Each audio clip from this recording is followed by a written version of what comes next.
backseat of this white pickup.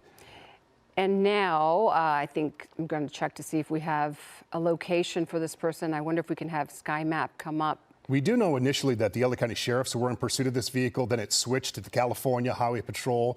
The latest location is Soto and East Washington. Now on to Soto. That maybe is changed even. Yeah, he was obviously. on East 23rd, then on to Soto and East Washington. On Soto, we believe, but not speeding. This vehicle is not. Again, the red pickup was speeding when we got overhead. This driver has been obeying all traffic laws and going the correct direction, stopping at stoplights. So this is now is low speed, but certainly authorities are going to be honed in on this vehicle to get that suspect now in the back seat into custody. And if you wonder if they think we made a clean getaway, we're in another car. Sure. They don't know, right? They haven't seen us. I'm sure they're hearing the helicopters above. But sometimes you wonder if they think, okay, this is our strategy and it's working. Yeah, we're good, right? Always the question with this suspect that was in the back seat. We did not see him holding anything when he ran to and from that RV when he got out of the red SUV or the red pickup truck. But you wonder, is he armed? Does he have any weapon? Was a weapon involved in the initial stolen vehicle earlier today out of Downey? We are now hearing that CHP and Sheriff are trying to get the LAPD to take over. That has not happened yet. So now multiple agencies have been.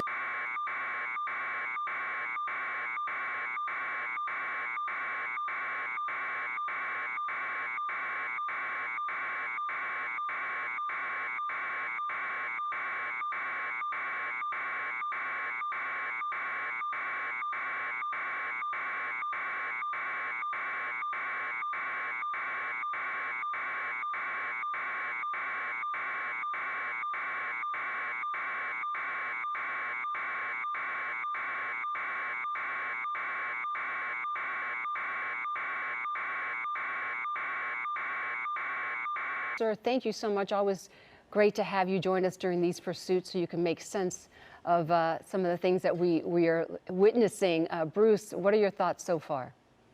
Well, this is definitely one of the more bizarre ones, the fact that he gets out of a vehicle that's wanted by police and then basically gets picked up by another vehicle and is just kind of hanging out with them while they drive. I was thinking the same thing. Fairly rare to have this accomplice situation. Sometimes you see the carjackings that the suspect takes over another vehicle, throws somebody out. But this was a situation from what we saw from our vantage point that this vehicle, this driver knew the suspect, was contacted, came, stopped, and waited for him. And now so you have an accomplice situation involved in this pursuit. How does law enforcement approach that? And the fact that this driver now is going the speed limit. Yeah, Mark, this is definitely more perplexing for law enforcement. We have seen, like you said, carjackings. They've gone into neighborhoods with friendly people around there who have sheltered in place. But this one, he called somebody possibly, and this person came to pick him up, and now they're just kind of driving at normal, safe speeds until law enforcement gets on scene. And we do have LAPD now. There's an LAPD cruiser right there in one lane to the left behind him. So they have now, looks like, taken over this pursuit. Initially it was LA County Sheriff's, then CHP. They requested the help of LAPD, and they have now arrived on the scene. We can tell you, eastbound 60 freeway now was approaching Whittier Boulevard. Not sure if that exit has passed yet, but they are on the eastbound 60 freeway. If you know anyone in that area, perhaps traveling in the area, for them to be advised of what's headed their direction. But now at this point, multiple freeways on and off the freeway, so multiple areas impacted now by this pursuit. At least one cruiser there trailing. Bruce, can I ask you how difficult it is when it transfers from one law enforcement jurisdiction to another, from sheriff to CHP, now to LAPD? Is it seamless, or does that make it more difficult? That's a great question. We would like to believe it's seamless because of the radio under mutual aid.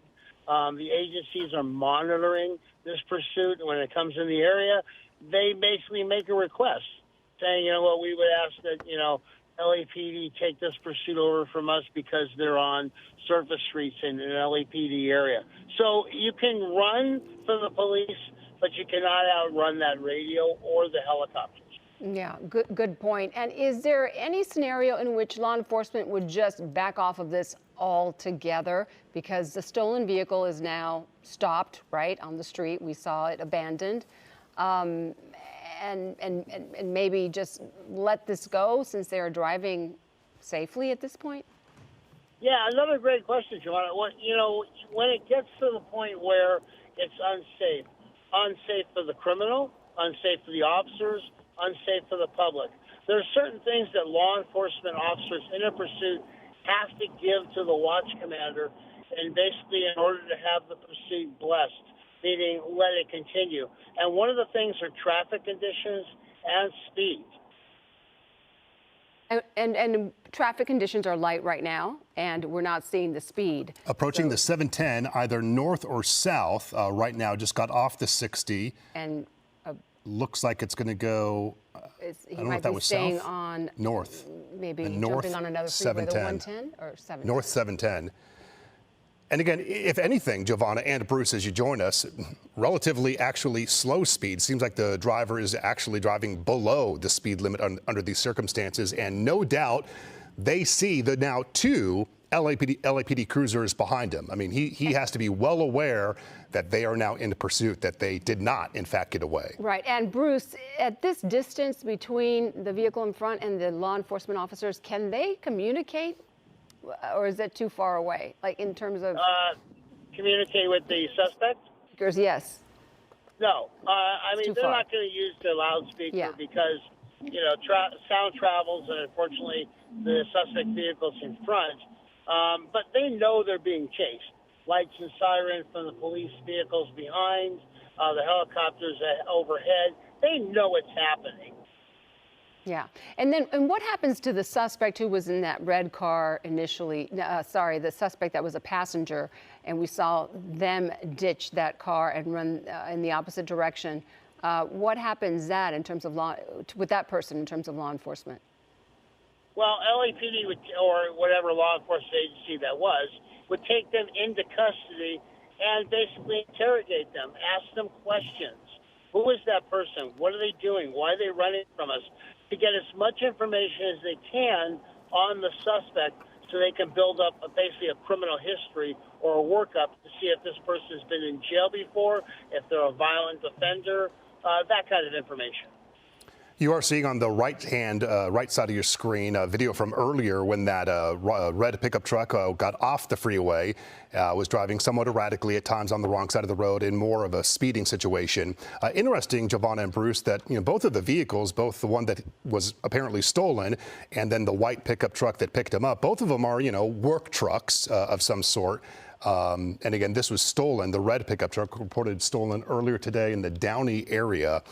And again, to clarify and reiterate, if you're just joining us, that there were two people that we saw in the red pickup truck right there. You see a passenger get out, walk out slowly. We lose track of that person. This guy getting into that black RV was the driver.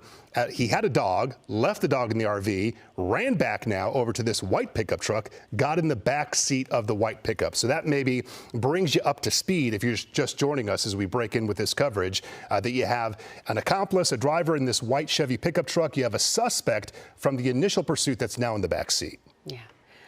We're getting a couple pieces of information that the stolen vehicle, that incident may have happened on the eastbound 5 near Lorena. That's new information we're getting. And also just noting that the 710 freeway will end coming up here. Oh, yeah. As it nears Cal State LA. So what? And this area always jams up at that junction. Yes. So I'm sorry, Mark, Giovanna, one of the things, going back, we talk about pursuits, and one of the things that they've done studies on are the third vehicle pursuits, meaning the unintentional motorists who are involved in accidents with injury and because of a pursuit. So that's one of the things also the pursuing officers take into account, as does the watch commander. How dangerous is this pursuit?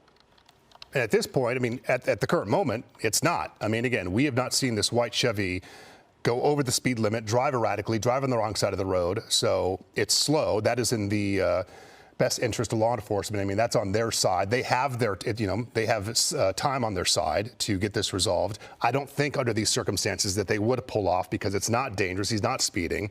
They know he's in there, so they're going to keep following him. Yeah, that's the mindset? Yes, that is the mindset. As long as it's safe to do so, and the criteria for the pursuit, like we talked about, is met. The helicopters overhead are relaying information to the pursuing officers, such as cross traffic, traffic additions, like you just said, speed, direction of travel, all those things. So they're taking a lot off the pursuing officer's plate. Here we go, Yeah, Bruce. Looks like this vehicle's now coming to a stop. Yes, and we're seeing the CHP vehicle behind it. If you could pull away, Air 7, if you can pull away, exiting their vehicles there, both of them, LAPD and CHP. Well, this would be fantastic if they can just bring this to an end. Again, you have a driver, an accomplice, and then the suspect, the initial suspect in the back. We assume or think only 2 in the car. Not sure if there are additional. So now the situation, we have CHP re-engaged, now taking over this part of the pursuit to bring it to an end. Yeah, and we can only hope that this will end peacefully, that they will communicate with them, and they will heed their warnings to exit the vehicle. It does appear like there's three people inside. We got 3 now. Yes, 3 people inside. At least. Well, the initial suspect went into the back cab. Yeah. And maybe that's why he went into the back cab, because there were 2 people in the front seat. And I thought for a moment maybe it was another carjacking, but it was just too calm, and it just seemed as if they were waiting for him. He was certainly being picked up, whether there was a phone call or whatnot. That vehicle was there waiting for this guy. So now we have at least 3 people in this Chevy. We'll see if there are additional. It looks like a woman there in the passenger seat. And Bruce, walk us through what law enforcement on the ground are telling these people. Basically, they're giving them instructions, very simplified instructions. In this case, some agencies will call the suspects out and have them lay on the asphalt between their cars and the suspect vehicle, keeping their hands at a distance away from their sides, maybe lift their shirt up. But they're giving them very short, concise commands, so there's no confusion by anybody. Oh, no. Great. Okay. Well, Not what CHP wanted. Perhaps the suspect or that woman then taking over driving of this vehicle. well, Yikes. we don't know if the suspect was armed. There has been no word of that, but we don't know if there's any coercion underway. He was in the back cab. Again, making a lot of assumptions here because we just don't have those details. But it's interesting that they would have stopped to allow that driver to exit. It was the driver that exited. It was the driver correct? that exited. And it was not maybe- the suspect. And then we know there also at least is a woman in this Chevy as well. And notice here already the speed, that's quicker than the previous than we've driver. seen. And maybe the driver was complaining and saying, I don't want any part of this. Yeah. And Wow. let me out. Again, making assumptions here, but that's a very good point you're making, Mark. That It would not before, surprise me. The driving was very slow and intentional and methodical, and now we are seeing speeds climb. Yeah, it would not surprise me, Bruce, if the suspect got back in the driver's seat. Oh, something thrown out the window there. Maybe a weapon, something, a couple things are being thrown out the driver's side window. It would not surprise me if this is the suspect, the initial suspect of that red truck now in the driver's seat of this car. Yeah, and we're hearing from our desk that this white pickup truck is traveling 90 miles an hour. So the speeds definitely, now we have confirmation, have picked up. Bruce, well, I'm not sure if you can tell, but that may have been the end of the freeway, the 710, because we were coming right towards, we were coming right there at the end of the 710, which is near Cal State LA, which I think would have been to the right if he would have gone. But this driver now on surface streets, which is a real concern, given the traffic, pedestrians, intersections and whatnot, always a heightened risk when these drivers of these pursuits get off the freeway. And now, wrong side of the road. Westbound on Valley. We can tell you that. Something changed on the freeway. Whether it was, I don't want to do this anymore, I'm going to give up, and the other people maybe are believing they're going to go back to jail for a longer period of time, said, you know what, we're not giving up. And, you just had some disagreements of the people in the vehicle. But, now there's speeds and they're driving. And they It just threw becomes something else dangerous. out. That may Bruce. have been just trash. Oh, okay. Yeah. Hey, Bruce, how about this possibility? The suspect who was in the back seat was thinking, hey, I don't like how you're driving. Stop, get out. I'm going to take over. Essentially is what happened. It's possible. You had multiple people in the vehicle who obviously had a disagreement of how this was going to end with law enforcement. And this might be getting back onto the freeway, but making a U-turn here. Again, kind of all over the He was road. westbound on Valley. We're not sure what direction he is. Yeah, our desk is doing a great job keeping us updated on the locations. We don't have Sky Map, which we usually have the benefit of from Air 7. Don't have that today, but you can see the law enforcement chopper following as well. Just a moment ago, it appeared on the screen. And again, look at driving in the middle lane of traffic. We're told this driving is Alhambra too Street. Fast. Okay, on Alhambra. And weaving in and out of lanes to pass slower cars.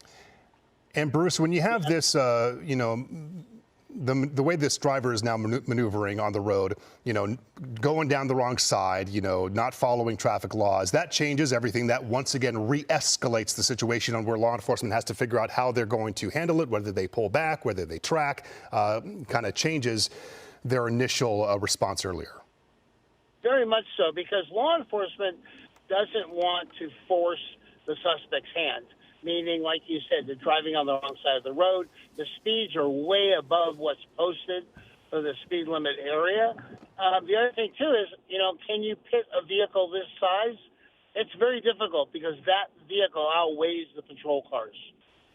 Yeah, and we're getting, he already blew through a stop sign. There's another one that he's blowing through. And, making these turns, it's probably not easy to see what's to come, what's ahead. If you have those pedestrians, you got a pedestrian there on the sidewalk. Right there. And now, as he's going through residential areas or mixed-use areas, you will see more pedestrians and people out with their dogs. Sometimes we'll see suspects drive through neighborhoods they're familiar with. It's probably too early to determine if that's the case here, but he's certainly comfortable with the streets here in this area and continues to blow through intersections, not driving safely at all, putting everyone at risk, which is so common with these pursuits.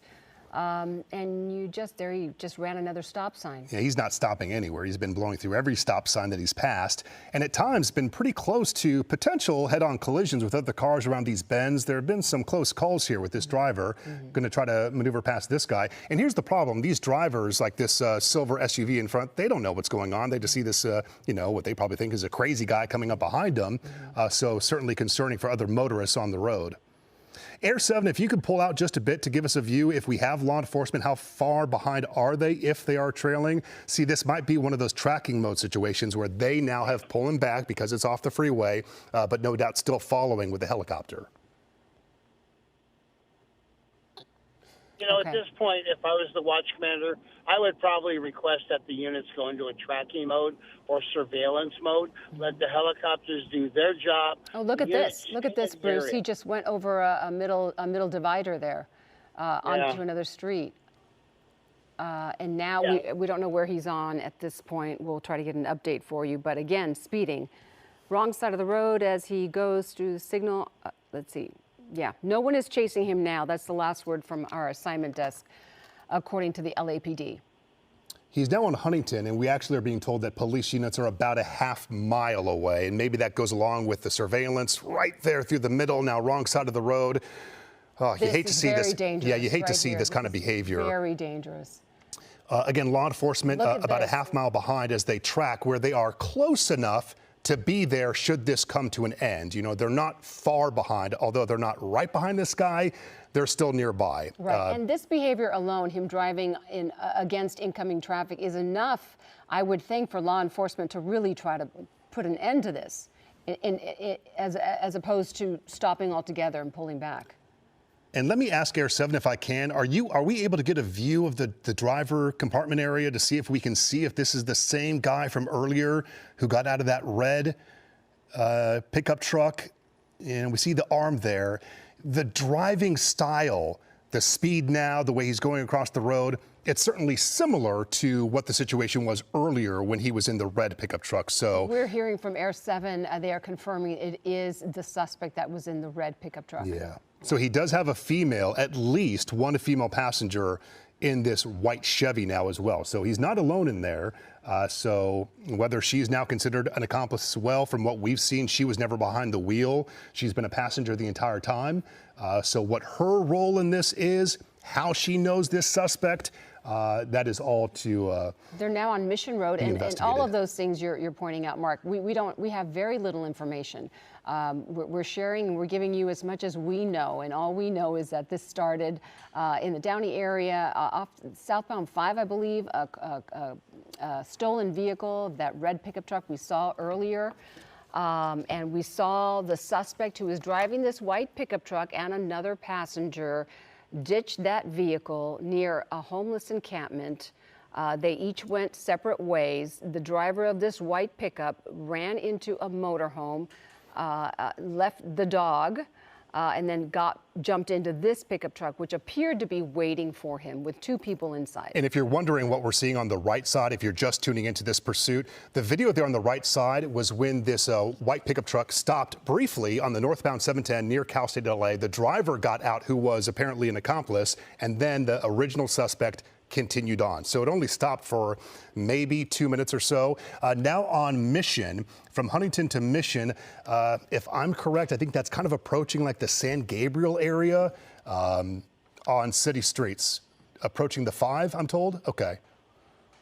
So now, I mean, we've moved across multiple freeways, wrong side of the road now again. And Bruce, are you still with us? Can you comment?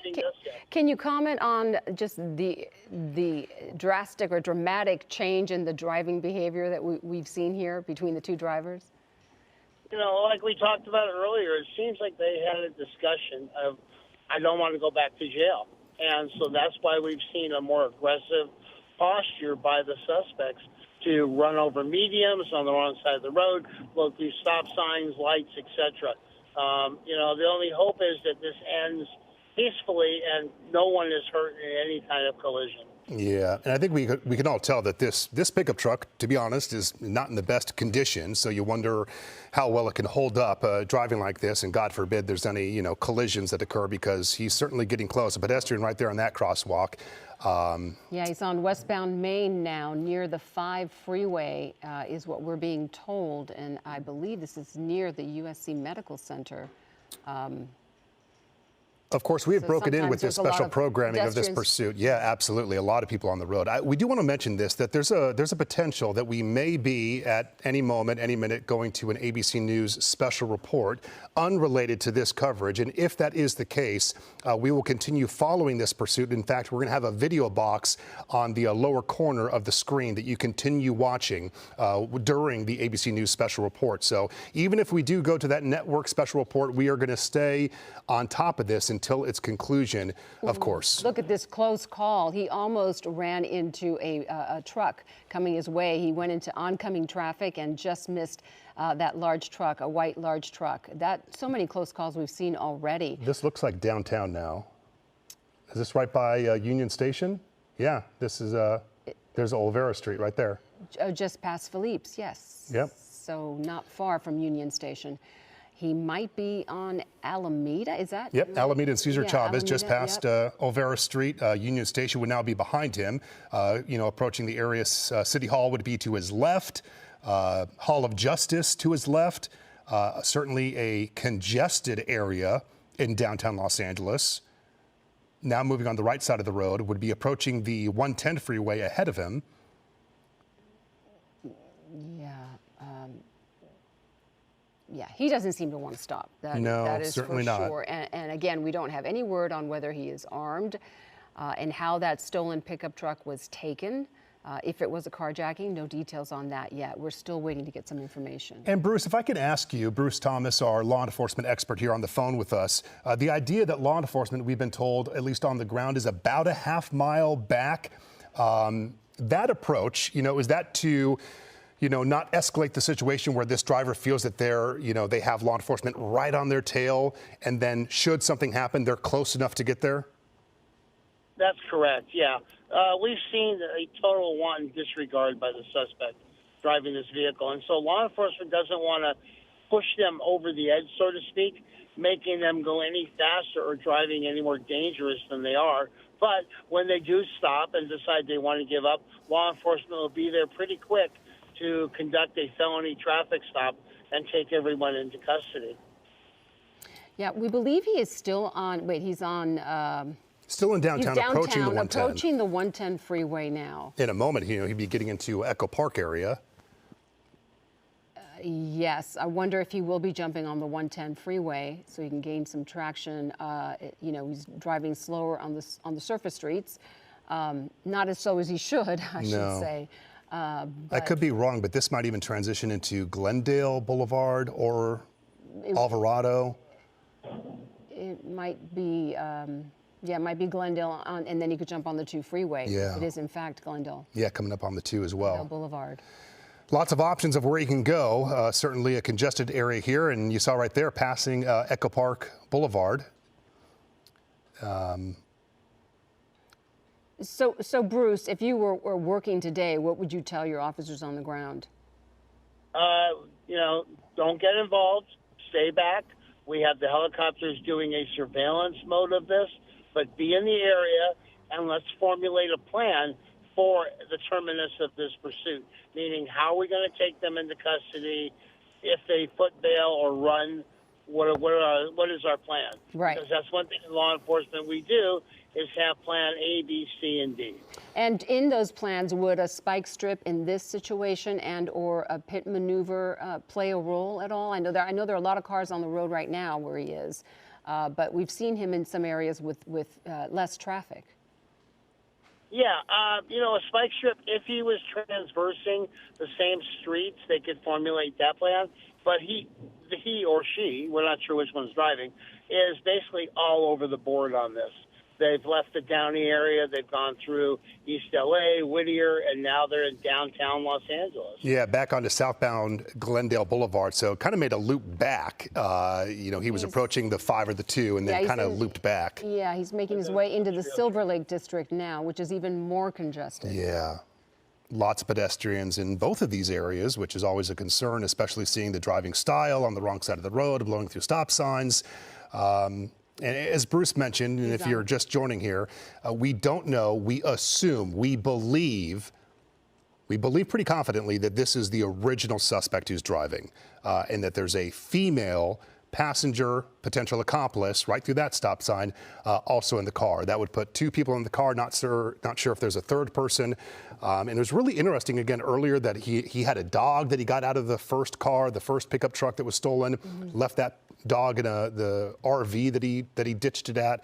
So at least 2 people now. So you're gonna have to approach this if and when it comes to an end, getting both of them out and how you handle that situation. Right, and that's the original stolen red vehicle that we were talking about, and that there is the RV, the motorhome that we saw the suspect running into, and now you see video of him running away from the motorhome back towards this white pickup truck that seemed to be waiting for him right here. Yeah. He almost jumped into the front seat and then decided to get back in the cab, and we assume it's because there was that woman in the front seat. And to the left of your screen, you're looking at live pictures from Air 7. I believe he was on Temple. He turned on Union. We don't know where he is right now, but we believe this is in the downtown area adjacent to Silver Lake. He's been driving for a minute, so we're not sure what his latest location is. And the way that he approached that black RV encampment area, it sure seemed that he knew that location, whether it was a friend's place or where he stayed, the way that he entered that RV, which, Bruce, could be a really good lead for law enforcement. I got to assume that some officers then responded to that location, trying to get some more information about the suspect. Is that likely happening as we speak? Yeah, they probably went over to that encampment, in a friendly manner. Basically, anybody know this person? Tell me a little bit about him. Do you have a name, anything like that at all? But we have seen vehicles that have been taken by unhoused individuals from homeless encampments before. It's just an opportunity for them to drive a vehicle, which they wouldn't normally have. Getting information that that this was a carjacking, and that would elevate the charges and also the level of danger that this person poses to the public. And so in this case, it might change the strategy of law enforcement and actually encourage them to stay on this person. That is interesting. I'm sorry, Mark. What you have is a felony crime now. Before, you have taking the vehicle without the owner's consent. It's basically a misdemeanor, but now it's been elevated to a grade 1 felony, a carjacking, 215 of the Penal Code. Yeah, that definitely is different from what we were assuming and discussing, that this guy, the previous driver, had stopped, intentionally to let his buddy in. But CHP is saying that this was then a carjacking for this pickup truck. For the pickup truck, yeah. That's my understanding. The original red 2006 Ford pickup truck was a carjacking. Okay. And it makes sense that if they were trying to get away from authorities, they would have gone back to where they could ditch it near to where they think they could escape, right? Where the motorhome was. Hopefully when law enforcement does respond to that motorhome, there's some sort of ID. Bruce was talking about trying to identify who the suspect was, and hopefully there is some sort of identification or someone nearby who would know who he is. Yeah, it creates all those questions, all the investigative questions when you have two different vehicles, different people involved. So while we try to sort that out, even though law enforcement is giving us that information, sometimes it even gets, clarified after the fact. So we'll see what the ultimate situation is. These are always so fluid.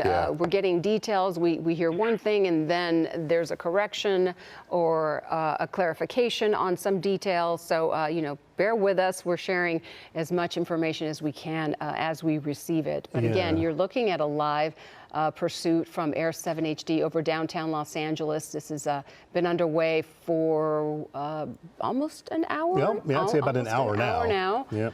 And authorities are following this white pickup truck with two people inside. We believe the driver of this white pickup truck was the person responsible for a carjacking in Downey of a red pickup truck. And we showed you earlier video of that red pickup truck being abandoned. Were you going to add something? No, just the location here, 8th and I believe that would be Figueroa, where maybe we lost sight of him for just a moment behind those buildings. There it is again. I would think that this is now northbound on Figueroa, I believe, when looking at the location now into the downtown area. Air 7, I think we had him there to the right, if that was not him. I thought it was. It looked like a white pickup truck in some distress, which is what we've been seeing. Maybe we have. There, great work by Air 7 to get a better handle on the location it's hard of that with pickup. The tall buildings in downtown LA. And what our pilot and cameraman, what they're dealing with is the same thing that law enforcement is dealing with too. When you get these buildings on the location, if the vehicle stops, if they go in somewhere, the buildings make it that much more difficult. Bruce, what is that, aspect of the pursuit when it gets into an area where you have these buildings, you have parking garages? That's another aspect, a concern of escape routes for the suspect. Is that correct? That is 100% correct. The buildings provide cover that the airship can't get low enough to maintain a visual on the suspect. And basically, when they go into those tall building areas or even parking garages, the helicopter is rendered useless. Yeah. Yeah, that's unfortunate. Yesterday, we were following a pursuit at the same time of day, and the driver in that case stopped at a residential building and ran into the parking garage. So, that poses all sorts of new problems. But this pickup truck seems to be going through downtown LA and not stopping and perhaps not looking for a place where he could ditch the vehicle. Yeah, on Olive here, just above Grand Central Market, under this underpass. And did they come out on the other side? May have come to a stop here, just as we were discussing. Yes. Well, let's wait a second and make sure. Yeah. That, it's really hard with these high rises to see what's happening on that street beyond the buildings. Bruce, let me ask you this. If that truck stopped there on Olive, I believe is where they were located, how quickly does law enforcement get in there? Because there are multiple levels for them to escape. What do they do to secure the area? Basically, they're going to set up a containment. The vehicle has stopped. Officers will flood the area. They will begin looking for the suspect. They may even request a canine unit, also to get a scent of the suspect. So basically, it's just a containment at this point. Okay, we're getting word that the vehicle is still evading police, still on the road, still driving, and we're also getting word that the female victim in that white pickup might be a carjacking victim. At last word, we knew they were near 7th and Olive. Are you still there with us, Bruce? Grand would be to the left, Olive to the right. Bruce, did you hear that last piece that the female victim in that white pickup truck might be, or the female might be a victim of carjacking, and that elevates this even further, doesn't it? Yes, it does. The suspect vehicle, when it does stop, you're going to have a containment. Hopefully the vehicle will stop with suspects in it, and they can do a felony traffic stop, calling them out one at a time, giving them instructions like we said, and then this can all end peacefully. Yeah, I'm just concerned because right there at the top of the screen, at the top of the angel flight that you see, I never saw the pickup truck pass out of that area. It seems that we've lost it at this point. I did get word that the pickup truck was still on the move from our assignment desk. Can we get confirmation? Okay, now we're hearing that they may have pulled over. So we navigating are going to around do these what we buildings, can. yeah. It's very, very difficult, very tricky. As we navigate around this building and look, I guess, south on Olive is the last time we had visual of the pickup truck. And I believe it is an underpass, which would have given that driver an opportunity to stop, which was exactly what we were discussing. Yeah, and we do have some earlier video we want to show you. That is the red pickup truck that was carjacked. We now know it was carjacked, and that is the main suspect running into the motorhome as we've been describing, in his car coming around. This is the same suspect running back towards the pickup truck that we believed was waiting for him, because it seemed as if he jumped in and they knew who he was. But now we're hearing that the female in the front seat of this white pickup truck may be a carjack victim. We're now going to go to General Hospital. We will continue streaming on the ABC7 Los Angeles streaming app. We'll go to General Hospital. We'll see you at 3 p.m. here on ABC7.